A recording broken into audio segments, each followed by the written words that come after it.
台南南区滨海公路西边的风景美丽，不过最近几年，所有部分的渔群拢开始咧设太阳光电。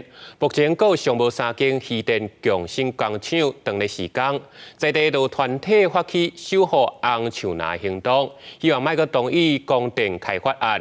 相关的单位是表示未来会严格审查。透过3年前为空中翕的画面，会当看到第17线滨海公路边仔的一大片水域，有真侪怪手当咧吞涂。一直到即马，渔电厂起几排，目前附近阁有3大渔电厂当咧施工，阁有真侪渔民已经吞平啊。环团认为破坏环境起渔电厂毋是正确的选择。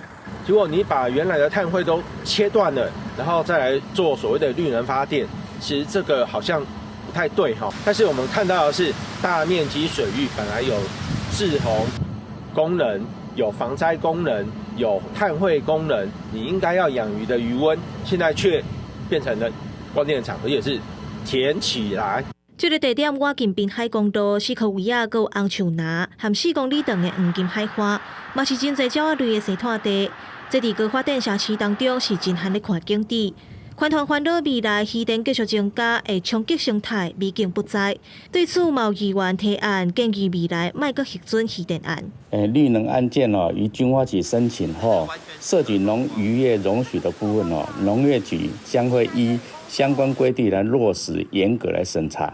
希望都像台61线国际同款，以西边做生态热区，袂当设置光电。不过，台南市经发局表示，会要求业者、甲环团、各民众的需求加入计划内底。伫附近的社区做好隔离、甲防护规划，卖严格来审查。记者文正雄台南报道。